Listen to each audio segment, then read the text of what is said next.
In a small village on the outskirts of Lagos, Nigeria, lived a man named Adebayo. Known far and wide as the most skilled hunter in the region, Adebayo's pride often got the better of him. He boasted of his exploits to anyone who would listen, embellishing his tales with each retelling. One sweltering afternoon, Adebayo strode through the bustling Oja Oba market, his head held high. The air was thick with the scents of roasting suya and palm oil as vendors called out their wares. "Hey, Adebayo," a voice called out. "Where's that antelope you promised me last week?" Adebayo turned to see Funmi, the owner of a popular buka, hands on her hips and eyebrow raised expectantly. "Ah, my dear Funmi," Adebayo replied smoothly. "The antelope. It was truly magnificent. But alas, as I prepared to make the kill, a lion appeared. I had to fend it off with my bare hands. You understand, of course?" Funmi rolled her eyes. "Another tall tale, Adebayo? One day your lies will catch up with you." Adebayo laughed off her warning and continued on his way. As he neared the edge of the market, he noticed a commotion. A crowd had gathered around an old man seated on a tattered mat, various charms and fetishes spread out before him. "Beware the forest," the elder cried, his voice cracking with age. "The spirits are restless. Ijapa, the tortoise, and Ajanaku, the elephant, war with each other, and woe to any mortal caught in their path," the crowd murmured nervously, but Adebayo scoffed. "Superstitious nonsense," he muttered. Still, he found himself drawn closer, curious despite his skepticism. The old man's rheumy eyes settled on Adebayo. "You, hunter," he called out. "Your pride blinds you to the dangers that lurk in the shadows. Take heed, lest you become another victim of the spirit's wrath." Adebayo felt a chill run down his spine, but he quickly shook it off. "Save your warnings, old man. I fear no spirit or beast. The forest is my domain." The next morning, determined to prove his worth and silence the doubters, Adebayo set out before dawn. He moved silently through the underbrush, his senses alert for any sign of prey. As the sun climbed higher, Adebayo found himself in a part of the forest he didn't recognize.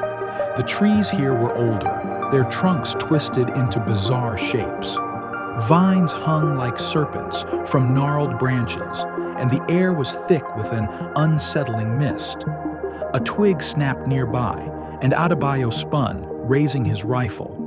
But instead of game, he saw only a flash of movement disappearing into the undergrowth. Was it his imagination, or had he glimpsed a figure far too large to be human? Shaking off his unease, Adebayo pressed on. He had come too far to turn back now. As he pushed through a particularly dense thicket, he suddenly found himself in a small clearing. At its center stood an ancient shrine, moss-covered stone figures surrounding a crumbling altar. And there, gleaming in the filtered sunlight, sat an ivory tusk. Adebayo's eyes widened. Such a prize would fetch a fortune in Lagos. He approached cautiously, half expecting some trap or guardian to appear. But nothing stirred as he reached out and grasped the tusk. As his fingers closed around the smooth ivory, a voice spoke from behind him. "Foolish thief. That is the tusk of Ijapa, the great tortoise trickster. Its power is not for mortals to wield. Return it now or face the consequences." Adebayo whirled to find a withered old man standing at the edge of the clearing. His skin was wrinkled like ancient parchment, and his eyes held a wisdom that seemed to span centuries. For a moment, Adebayo hesitated, but then his pride reasserted itself. "Old man, your superstitions mean nothing to me. This tusk is mine now, and I'll do with it as I please." The elder's face fell. "Then you have sealed your fate, and the fate of all who dwell near this cursed forest. May the gods have mercy on your soul." Before Adebayo could reply, the old man melted back into the shadows of the trees. Clutching his prize, the hunter hurried back towards the village, unaware of the malevolent eyes that watched his departure. That night, as Adebayo slept fitfully, strange noises echoed through his hut. The wind howled with unnatural fury, and shadows danced on the walls like living things. He tossed and turned, plagued by nightmares of giant beasts and vengeful spirits. When he finally awoke, drenched in sweat, Adebayo found his hut transformed. His prized hunting trophies, the antelope horns, leopard skins, and rare bird feathers, had vanished. In their place were piles of rotting vegetation, filling the air with the stench of decay. Panic gripped him as he stumbled outside, calling for his neighbors. But the village was eerily silent. No smoke rose from cooking fires. No children played in the dusty streets. It was as if everyone had simply vanished in the night. A deep, rumbling voice filled the air, seeming to come from everywhere and nowhere at once. Adebayo the thief, you have stolen from the spirits. Now you will pay the price. Adebayo's eyes widened. Such a prize would fetch a fortune in Lagos. He approached cautiously, half expecting some trap or guardian to appear. But nothing stirred as he reached out and grasped the tusk. As his fingers closed around the smooth ivory, a voice spoke from behind him. "Foolish thief! That is the tusk of Ijapa, the great tortoise trickster. Its power is not for mortals to wield. Return it now or face the consequences." Adebayo whirled to find a withered old man standing at the edge of the clearing. His skin was wrinkled like ancient parchment, and his eyes held a wisdom that seemed to span centuries. For a moment, Adebayo hesitated, but then his pride reasserted itself. "Old man, your superstitions mean nothing to me. This tusk is mine now, and I'll do with it as I please." The elder's face fell. "Then you have sealed your fate, and the fate of all who dwell near this cursed forest. May the gods have mercy on your soul." Before Adebayo could reply, the old man melted back into the shadows of the trees. Clutching his prize, the hunter hurried back towards the village, unaware of the malevolent eyes that watched his departure. That night, as Adebayo slept fitfully, strange noises echoed through his hut. The wind howled with unnatural fury, and shadows danced on the walls like living things. He tossed and turned, plagued by nightmares of giant beasts and vengeful spirits. When he finally awoke, drenched in sweat, Adebayo found his hut transformed. His prized hunting trophies, the antelope horns, leopard skins, and rare bird feathers, had vanished. In their place were piles of rotting vegetation, filling the air with the stench of decay. Panic gripped him as he stumbled outside, calling for his neighbors. But the village was eerily silent. No smoke rose from cooking fires. No children played in the dusty streets. It was as if everyone had simply vanished in the night. A deep, rumbling voice filled the air, seeming to come from everywhere and nowhere at once. "Adebayo the thief, you have stolen from the spirits. Now you will pay the price." The ground beneath his feet began to tremble. Adebayo watched in horror as a massive shape emerged from the jungle, an elephant larger than any he had ever seen, its eyes glowing with an otherworldly light. Atop the elephant's back sat a gigantic tortoise, its shell adorned with arcane symbols that pulsed with eerie power. Adebayo ran, his heart pounding in his chest. He sprinted through the empty village, past silent huts and abandoned market stalls. The monstrous elephant's footsteps shook the earth behind him, always drawing closer no matter how fast he fled. As he reached the edge of the forest, Adebayo felt a sharp pain in his leg. He looked down to see vines wrapping around his ankles, thorns digging into his flesh. The plants seemed to have a life of their own, pulling him back towards the approaching creatures. "Please!" Adebayo cried out, struggling against the supernatural foliage. "I'll return the tusk. Just let me go." The tortoise's voice boomed across the clearing. "It is too late for that, thief. You ignored the warning. Now you will become part of the forest you sought to plunder."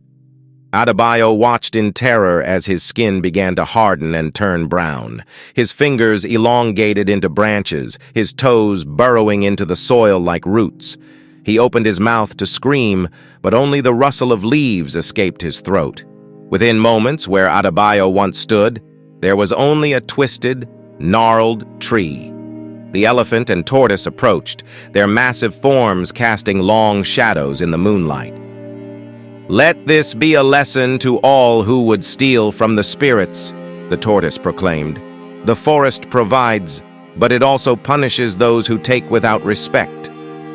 As dawn broke, the villagers cautiously returned to their homes. They found no trace of Adebayo, save for a strange new tree at the forest's edge. Its bark seemed to twist in agony, and on quiet nights, some swore they could hear it whispering pleas for forgiveness. In the days that followed, an uneasy quiet settled over the village. Elders whispered of angry spirits and broken taboos, while children were warned not to venture too far into the forest. But life had to go on, and slowly, people began to return to their daily routines. Funmi, the buka owner, was one of the first to notice that something was still terribly wrong. Her usually busy eatery stood empty, the pots of egusi soup and jollof rice untouched. Those few customers who did come complained that the food tasted of ash and rot, no matter how fresh the ingredients. As she closed up shop one evening, a hunched figure appeared at her door. It was the old man from the market, his eyes glowing faintly in the gathering dusk. "The trickster's curse has taken root," he intoned. "It spreads through the land like poison. You must find the tusk and return it to the shrine, or all will be lost." Funmi wanted to dismiss the old man's words, but she couldn't shake the feeling of dread that had settled over the village. "But how?" she asked. "Adebayo is gone, and no one knows where he hid the tusk." The elder shook his head sadly. "Seek out the Babalawo in the next village. He may have the power to communicate with the spirit of the forest. But beware. The guardians of Ijapa's shrine will not rest until the tusk is returned." With that cryptic warning, the old man vanished into the night, leaving Funmi alone with her fears. Word spread quickly through the village, and soon a small group had formed, determined to break the curse and save their home. Led by Funmi, they set out at first light, following the winding dirt road to the neighboring settlement. As they walked, the forest around them seemed to press closer, the trees looming menacingly overhead. Strange cries echoed in the distance, and more than once, they caught glimpses of massive shapes moving through the undergrowth. Taiwo, a young palm wine tapper, nervously fingered the protective charm around his neck. "My father always said the forest was alive," he muttered, "but I never truly believed it until now." Funmi nodded grimly. "We've taken it for granted for too long. Now we must make amends or lose everything." As the sun reached its zenith, they finally arrived at the Babalawo's compound. The air here was thick with incense, and fetishes hung from every doorway. An apprentice led them to a small, dimly lit hut where the Babalawo waited. The old priest listened intently as Funmi recounted their tale. When she finished, he sighed heavily. "The spirits are indeed angry," he said, "but there may be a way to appease them. Bring me a lock of hair from Adebayo's mother, a handful of soil from where he made his last kill, and water from the stream where he first learned to fish. With these, I can perform a ritual to locate the tusk." The group exchanged worried glances. Gathering these items would mean returning to their cursed village and venturing deep into the dangerous forest. But they had no choice. With heavy hearts, they set out once more, unaware of the trials that awaited them. The journey back to their village was fraught with peril. The very land seemed to have turned against them, with roots rising to trip their feet and branches swinging down like clubs. More than once, they found themselves lost. The familiar paths twisted and changed. As night fell, they made camp in a small clearing, but sleep proved elusive. Strange whispers filled the darkness, and in the flickering firelight, the shadows seemed to move with a life of their own. Suddenly, a blood-curdling screech split the air. The group huddled together in terror as a monstrous bird, larger than any eagle, swooped down upon them. Its feathers gleamed like polished obsidian, and its eyes burned with an inner fire. Taiwo, driven by a courage he didn't know he possessed, grabbed a burning branch from the fire and swung it at the creature. The bird shrieked and wheeled away, but not before its talons raked across Taiwo's arm, leaving deep gashes. As Funmi bandaged the wound, Taiwo winced in pain. "What was that thing?" he gasped. "A servant of Ijapa," the eldest member of their group, a grizzled hunter named Okon, replied grimly. "The forest is trying to stop us. We must be on the right path." The next day, they finally reached their village. An eerie silence hung over the abandoned huts. They split up to gather the items the Babalawo had requested, agreeing to meet back at the village center before sunset. Funmi approached Adebayo's mother's hut with trepidation. The old woman had been devastated by her son's disappearance. As Funmi explained their mission, tears rolled down the mother's weathered cheeks. But she understood the gravity of the situation and willingly provided a lock of her gray hair. Okon ventured into the forest to find the site of Adebayo's last hunt. As he knelt to scoop up a handful of soil, he felt eyes upon him. Slowly, he turned to see a leopard watching him from the shadows, its coat shimmering with unnatural patterns. Man and beast locked gazes for a long moment before the leopard melted back into the forest. Taiwo had the most difficult task, retrieving water from the stream where Adebayo first learned to fish. As he approached the water's edge, the stream began to churn and boil. A massive serpent rose from the depths, its scales glittering like precious gems. Taiwo froze in terror, certain his end had come. But then he remembered the stories his grandmother used to tell of how to appease the water spirits. With shaking hands, he pulled out the small flask of palm wine he carried and poured it into the stream as an offering. The serpent regarded him for a long moment, then slowly sank back beneath the surface. Taiwo quickly filled his gourd with water and retreated, his heart pounding. As the sun began to set, the group reunited, each clutching their hard-won prizes, but their relief was short-lived. As they prepared to leave the village, a deep, rumbling laugh echoed through the air. The massive elephant and tortoise materialized at the edge of the forest, blocking their path. "Did you think it would be so easy, mortals?" The tortoise's voice boomed. "The tusk's power is not yours to reclaim. Turn back now, or join your friend in eternal torment." The group huddled together, fear etched on their faces. But Funmi stepped forward, her voice trembling but determined. "We have done nothing to offend you, great spirits. We seek only to right the wrong committed by one foolish man. Please, let us pass." For a long moment, silence reigned. Then, to everyone's amazement, the massive creatures parted, creating a narrow path between them. "You may proceed," the tortoise intoned, "but know this, greater challenges await. Not all will survive the trials to come."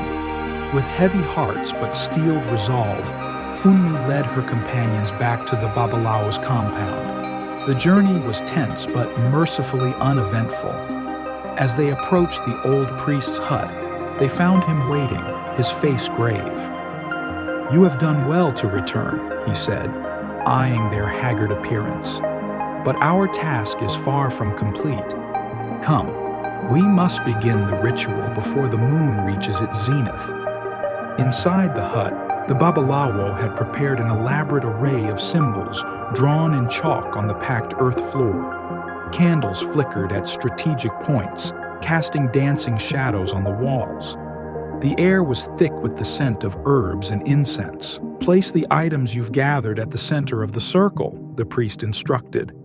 As they did so, he began to chant in a language none of them recognized, his voice rising and falling in hypnotic cadence. The objects, the lock of hair, the soil, and the water, began to glow with an inner light. The Babalawo's eyes rolled back in his head as he entered a trance state, his body swaying to some unheard rhythm. Suddenly, the hut was plunged into darkness as an unseen force extinguished the candles. The group huddled together in fear, listening to the Babalawo's chants grow more frenzied. A wind that shouldn't have been possible indoors whipped around them, carrying whispers of forgotten tongues. Just as the tension became unbearable, light flooded back into the hut. The Babalawo slumped to the ground, exhausted. Funmi rushed to his side, helping him to sit up. "What did you see?" she asked anxiously. "Do you know where the tusk is hidden?" The old priest's eyes were unfocused, as if gazing at something far beyond the confines of the hut. "I have seen it," he whispered. "The tusk lies in the heart of the forest, guarded by ancient magics. But beware, retrieving it will require a great sacrifice." Funmi looked at her companions, seeing the fear and determination mirrored in their eyes. "Tell us what we must do," she said firmly. The Babalawo nodded slowly. "You must enter the forest at midnight, when the veil between our world and the spirit realm is thinnest. Follow the path of glowing mushrooms. They will lead you to the shrine. But be warned. The guardians, Funmi, left alone, face the child spirit guarding the yellow path." "I choose innocence and hope," she said firmly, and stepped into the golden light. Each of them faced unique trials on their chosen paths. Okan battled monstrous beasts, each one larger and more fearsome than the last. Taiwo solved intricate riddles and puzzles, each taxing his mind to its limits. Funmi navigated a landscape of shifting illusions where nothing was as it seemed. Hours passed, though time seemed to have little meaning in this otherworldly realm. Finally, battered and exhausted, the three friends found themselves reunited in a massive clearing. At its center stood the ancient shrine they had seen in Adebayo's village, but now it pulsed with power. And there, on the altar, sat Ijapa's tusk. As they approached, the ground began to shake. The massive forms of the elephant and tortoise spirits materialized, their eyes blazing with otherworldly fire. "You have passed our tests," the tortoise spirit intoned, its voice shaking the very air. "But the final challenge remains. To reclaim the tusk and break the curse, one of you must take Adebayo's place." The friends looked at each other in horror. Sacrifice one of their own? It seemed an impossible choice. But Funmi stepped forward, her head held high. "I will do it," she said. "For our village, for our people." "No!" Taiwo cried out. "You have a family, children who need you. Let me take your place." Okan placed a hand on each of their shoulders. "I am old," he said softly. "I have lived a full life. The village needs your strength, your youth. I will make this sacrifice." Before either could protest, Okan strode towards the altar. As his hand closed around the tusk, a blinding light engulfed him. When it faded, where Okan had stood was now a mighty baobab tree, its branches reaching towards the sky. The elephant spirit nodded solemnly. "The balance is restored.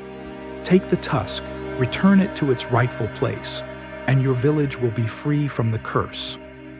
With tears in their eyes, Funmi and Taiwo took the tusk and began the long journey home.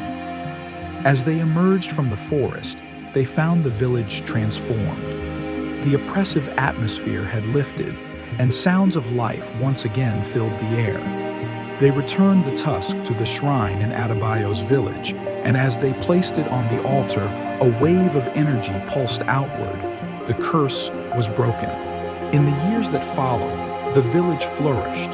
The story of Adebayo's folly and the bravery of those who set things right was passed down through generations. The forest was treated with newfound respect, and offerings were regularly left at the shrine to appease the spirits.